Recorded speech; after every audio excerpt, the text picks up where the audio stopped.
Voilà, j'ai la phobie des handicapés mentaux. C'est tout à fait normal. Je la vois lécher mon sol. Peut-être que c'est un cauchemar et elle fait... Tout est normal. Je suis au bord du vomi. C'est peut-être moi, je suis folle. 3 ans handicapé mental, qu'est-ce que je fais? Je tape une course de zinzin. Je me casse. Je suis trop contente d'être de retour sur YouTube. Pardon. L'histoire que je vais vous raconter. Non. Yap, les petits potes. Vous avez peut-être vu mes poils sous les bras. Oupsie. On se retrouve aujourd'hui pour une nouvelle vidéo. Je fais un peu, vous voyez, vous avez capté un peu la DA Halloween. Non, en fait, bienvenue dans un petit décor que j'ai conçu moi-même pour faire un peu ambiance Bresson, t'as capté. Pour ça, il y a beaucoup de roses, histoire qu'on soit dans le thème de la vidéo. Parce qu'aujourd'hui, ce qu'on va faire, c'est que je vais vous raconter une petite anecdote, une petite histoire Bresson, une petite histoire pour pimenter votre mois d'Halloween, en fait. Et cette histoire, elle est réelle. Tous les faits que je vais vous évoquer sont réels. Et croyez pas que c'est une story time épouvante. Non, c'est une vraie histoire, ok? Bref, j'avoue, j'ai hésité avec quelle histoire j'allais raconter. Parce que c'est vrai que dans ma vie, il m'est beaucoup arrivé d'histoires un peu bizarres. Voilà, faut le dire. C'est pas moi qui cherche, d'accord, c'est la vie qui me met ça sur mon chemin. Je pense que la vie veut me provoquer et veut voir à quel point je réagis face à des situations assez Bresson. Voilà. Bref, j'ai fait genre j'ai un petit stylo et tout, pas du tout. On s'en branle, c'est vraiment que du décor. Au début, j'hésitais à mettre ce micro là pour faire genre Zarma, je fais un podcast et tout, mais on sait tous que le micro est ici. Voilà, pas ouf l'idée, mais bientôt je vous fais un décor avec un micro sans utiliser le micro, parce que j'aime bien le concept, j'aime bien l'idée. Bref, on s'éparpille un petit peu. Aujourd'hui, je vais vous raconter une histoire qui m'est réellement arrivée il n'y a pas si longtemps que ça. Nous ne sommes pas chez les fous. L'histoire se déroule bel et bien dans le monde actuel, bel et bien en France, notamment à Évreux. Évreux, petite ville, je ne sais pas ce que vous en pensez de cette ville, une ville située en Normandie, il pleut souvent là-bas. Ceci peut-être explique le comportement de certaines personnes, dérangeantes, voire bizarres. Je ne sais même pas honnêtement pas où commencer cette histoire. Si, je sais par où je vais commencer. Nous sommes en octobre. Nous sommes au mois de septembre. Ceci m'est arrivé au mois de septembre. Retenez bien, parce que ça ne sert à rien. Et donc du coup, nous sommes au mois de septembre et faut savoir que j'ai l'anniversaire de ma meilleure amie. Voilà, ma meilleure amie que je connais depuis ma plus tendre enfance. Ça, c'était un bébé qui pleurait dans mes bras. On se connaît depuis très longtemps. Donc évidemment, ça me semble logique d'aller à son anniversaire, voilà. L'histoire ne se déroule pas pendant son anniversaire, ne vous inquiétez pas. Les bougies sont là en déco au début pour faire peur.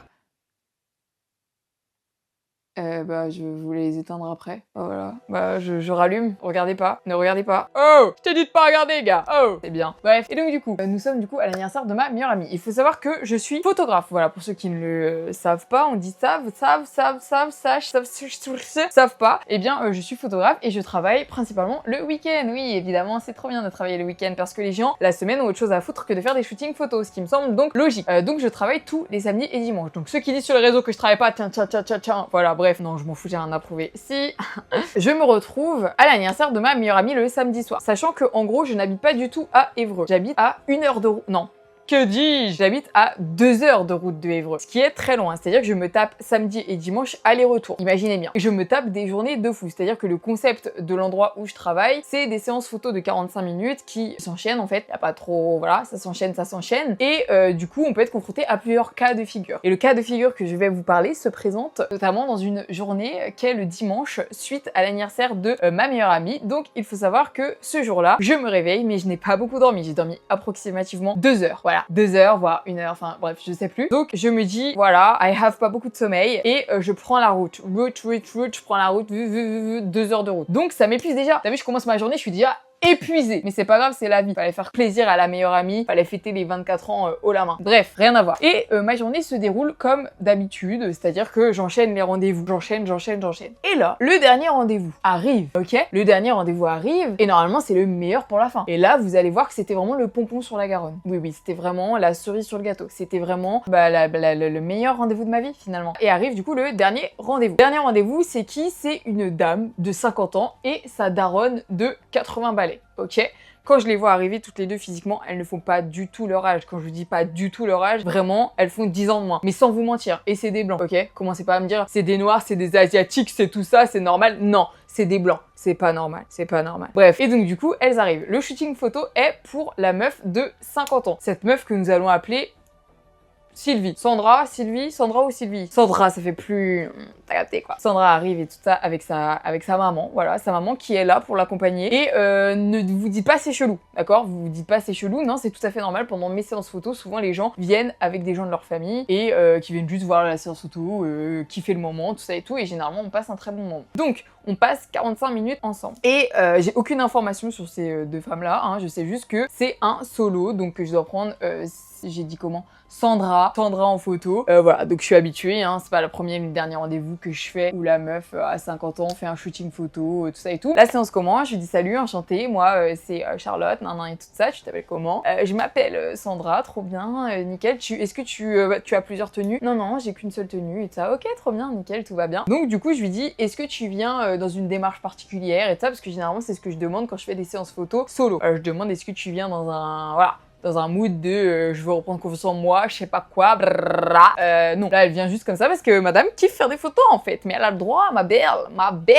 Heureusement que tu kiffes faire des photos. Bref, ça, donc on commence la séance photo. Donc je lui dis vas-y, tu peux te placer, place-toi sur le fond et tout ça, tu vois. Et je suis là et genre je lui dis bon bah du coup on va commencer, tu vas poser comme ci, comme ça, nan et tout. Et vous voyez pendant chaque séance photo en fait c'est en même temps que je guide la personne et tout, je prends clac clac clac quelques photos et en même temps j'ai des gros flashs et les flashs il faut les déplacer, les régler et tout ça à chaque intervalle. Enfin à chaque intervalle. N'importe quoi, qu'est-ce qu'on raconte? Oh je m'éparpille un petit peu là, désolé je suis un peu stressée sur YouTube, je suis un peu stressée de vous parler à toute ma communauté de 500 abonnés.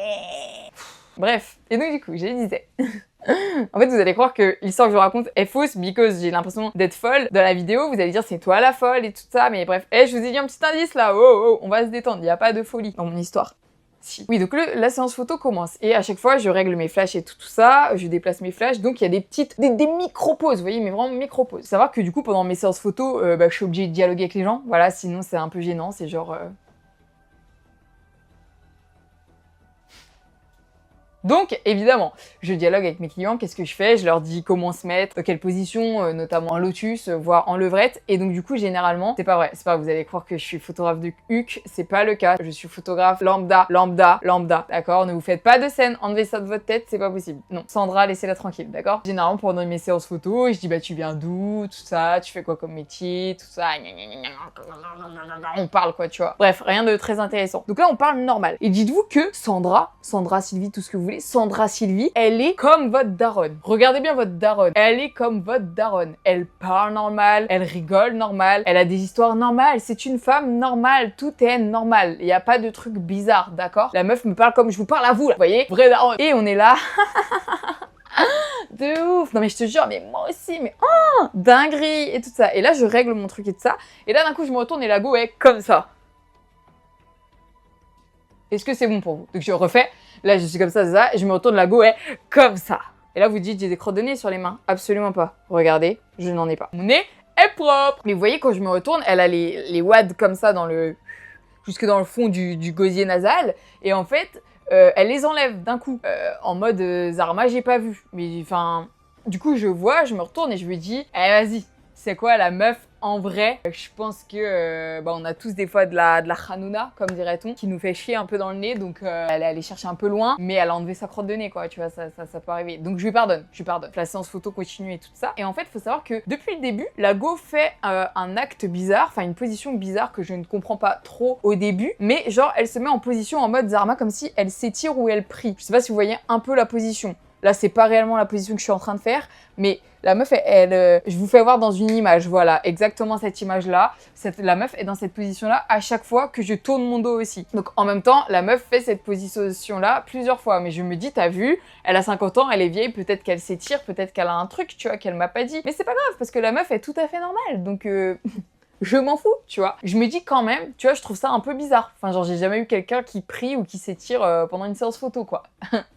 Voilà, ça me semble logique. Mais c'est pas grave. Je me dis, on observe, on est dans l'observation. Et bref, deuxième fois, je me retourne encore pour faire mon flash et tout ça, et je vois encore, elle met ses watts dans le nez bien profond. Là, je me dis, ouais, je suis pas en train de rêver. Là, cette fois-ci, je crois que je suis pas en train de rêver. Je sais que j'ai pas dormi. Je suis dans un sommeil profond, peut-être, je sais pas. Peut-être que c'est un cauchemar, un prank, quelque chose, je sais pas. Je me dis donc la meuf a vraiment sa crotte de nez qui la dérange, je sais pas. On est là, on papote et tout ça, et je la vois toujours faire cette putain de position. Et la position prière, là, vous voyez? Enfin, prière, étirement. Ouais. Bref, et donc du coup, je me dis, non, il y a un truc de bizarre. Et il faut savoir qu'on est dans une salle de danse. Donc, salle de danse dit miroir. Miroir partout derrière moi, voilà. Donc, je me dis, je vais regarder dans le miroir ce qu'elle fait, tu vois, quand elle est par terre et tout ça. Parce que déjà, avec les doigts dans le nez, je me sens un peu fofolle, tu vois, je me dis, j'ai pas dormi, peut-être qu'il y a un truc qui débloque dans mon cerveau, tu vois, le sommeil, peut-être qu'il provoque des choses, le cerveau, tu vois. Et là, dans le miroir, je vois quoi? Non. Non, parce que vous allez pas revenir, vous allez dire je suis ouf, je suis ouf. Mais là, je regarde dans le miroir comme ça derrière moi et tout ça. Et là, je vois quelque chose de... Non, pas possible. Je la vois lécher mon sol. Je la vois lécher mon sol. La meuf lèche mon putain de sol. Et vous savez pas, le sol de photographie, c'est un sol en tissu ou en papier, mais dessus, il y a des poils de nez, de cul, il y a de la poussière, il y a des renvois de bébé, il y a de la sueur des pieds. Et là, la meuf, elle lèche mon sol. Donc au début, vous voyez, quand je vois ça dans le miroir, je me dis non, je refuse de voir la vérité. C'est pas vrai. Ce n'est pas vrai. Je refuse total. Et je me dis, c'est pas possible. C'est pas possible, encore une fois, c'est ma fatigue qui me joue des tours, tu vois. Voilà, quoi. C'est pas possible des gens comme ça dans la vie qui existent. Je refuse catégoriquement que ça existe. Bref, et je me dis, en plus, d'autant plus pas possible, la meuf n'est pas comme ça devant moi. Tu vois, non, la meuf est tout à fait normale, elle vous parle comme je vous parle moi, enfin même voire plus normal que je vous parle là, tu vois. Et on dirait vraiment ma maman qui me raconte ses histoires. Donc deuxième fois, je retourne ma veste, non, je me retourne et je vois encore une fois qu'elle lèche mon sol. Là, je me dis, ouais, je suis pas en train de rêver. C'est pas un prank. C'est la réalité, Charlotte. Réveille-toi, gars. Donc, qu'est-ce que je fais? Vous allez me dire, mais pourquoi tu lui as pas dit qu'est-ce que vous faites, madame? Parce que je vous jure que quand vous êtes tout seul dans ce moment-là face à la personne, vous êtes vraiment en mode... Et là, j'ai été en mode non, c'est pas possible. J'ai jamais eu ça. Vous voyez, j'ai eu plusieurs cas de figure. Ça fait 3-4 ans que je fais ça. J'ai eu déjà des cas de figure gênants. Mais là, ça, c'est non. Ça, c'est pas possible. Donc, qu'est-ce que je fais? Je me dis, je vais regarder sa daronne. Tu vois, je jette un petit coup d'œil et je suis en mode...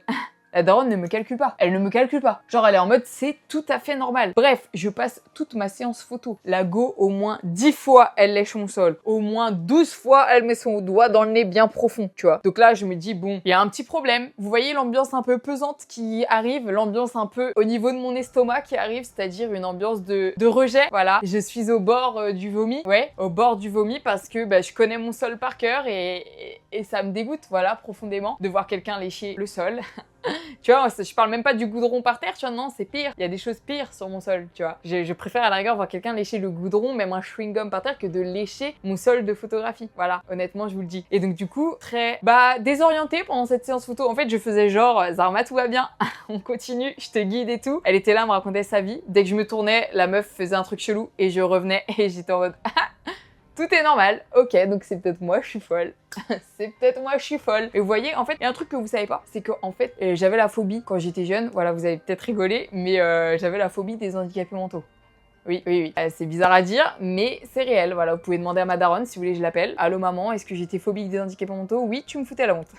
Voilà, exactement. Donc ouais, je lui foutais la grosse noix à ma daronne parce que dès qu'il y avait un handicapé mental, je tapais une crise d'angoisse. Voilà, crise d'angoisse en mode carrément j'étais dans un rayon de Auchan, je croise un handicapé mental, qu'est-ce que je fais? Je tape une course de zinzin. Mais pas les courses, je fais pas les courses, non. Je tape une course en mode je cours. Donc ouais, pour vous dire à quel point c'était prenant les handicapés mentaux pour moi. Mais malheureusement, j'ai dû apprivoiser à la vie d'adulte et me dire bah voilà, t'es grande maintenant, donc il va falloir que tu n'aies plus peur des handicapés mentaux. Et vous voyez, les peurs, on les maîtrise pas trop. Donc vous voyez, cette phobie, elle commençait à remonter un peu, à remonter progressivement en voyant la dame lécher mon sol. D'autant plus que j'aurais préféré vraiment avoir quelqu'un qui avait des vrais tocs en mode comme ça et ça aurait été nettement mieux. Mais bref, c'était pas le cas. La séance photo se termine et là je me dis alléluia, merci la vie, stop, finissons cette journée, je n'en peux plus. Je crois que je suis en train d'être dans un autre monde parallèle et tout ça, bref. Et quand on finit la séance photo, on doit passer dans une autre salle de danse et ensuite on arrive à la partie visionnage, c'est-à-dire où il y a un ordinateur où on regarde les photos qui ont été prises pendant le shooting photo et vous payez blablabla. Et là, Sandra Sylvie là me dit vas-y, j'arrive, à tout de suite Charlotte, j'arrive, t'inquiète pas, j'arrive,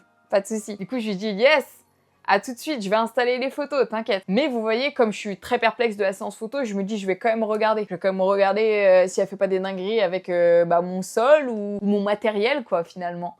Et là, elle passe dans l'autre salle de danse, quoi. Du coup, il y a des miroirs partout. Elle voit le miroir et elle fait comme ça sur le miroir. Voilà, je l'ai très bien imité. C'était pas moi, promis. Voilà, elle fait ça et puis elle arrive. Moi, j'ai vu ça, je suis en mode... Ouais, non, pas de souci, vas-y, installe-toi. Installe-toi. Ouais, on va visionner les photos, tout à fait. Bref, voilà, donc elle s'installe pour visionner les photos avec sa daronne qui toujours ne semble pas voir la moindre once de gêne ou... Ouais, je sais pas. Enfin, sa daronne, vraiment, rien du tout, rien du tout. Donc bon, on continue et tout ça, au final elles choisissent leurs photos et à la fin, donc on imprime les photos. Une fois qu'on a fini d'imprimer les photos, on veut les mettre dans une pochette, vous voyez. Sauf que Sylvie Sandra, là, elle me dit non, non, non, attends, donne, t'inquiète, j'arrive. T'inquiète. Ok. Qu'est-ce que je fais encore une fois, petite curieuse que je suis? Je me dis, je vais quand même regarder ce qu'elle fait. Elle retourne dans la salle où il y avait les miroirs, là où je vous ai dit à la fin, là, qu'elle a fait, là. Elle lèche le sol, elle lèche les photos, elle se relève, elle va vers le miroir, elle lèche le miroir, elle embrasse les photos. Et elle revient. Et moi, en fait, bah vous voyez, je crois que ça a atteint mon seuil de vomi et mon seuil de phobie. Ça rime, c'est fou.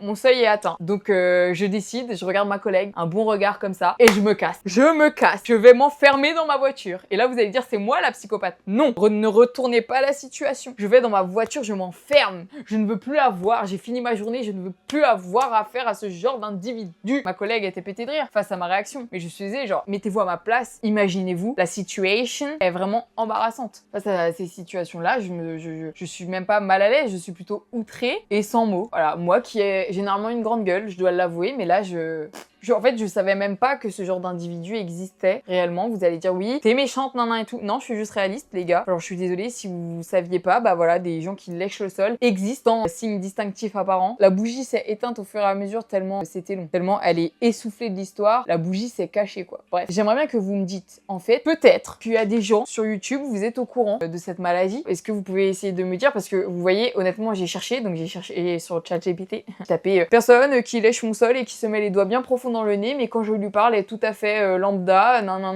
ChatGPT m'a sorti 2 solutions, soit une personne très autiste, mais bon, je connais à peu près l'autisme, enfin, je vous assure, je suis pas non plus une experte en autisme, mais voilà, j'ai déjà eu des personnes autistes en séance photo, elles ne léchaient pas mon sol. Après, je sais qu'il y a plusieurs formes d'autisme, mais on m'a dit qu'il y avait aussi une maladie qui existait, c'était les personnes qui ingurgitaient des choses qui sont pas mangeables. Voilà, exemple, de la poussière. Oui, il y a vraiment des gens qui bouffent de la poussière, ouais.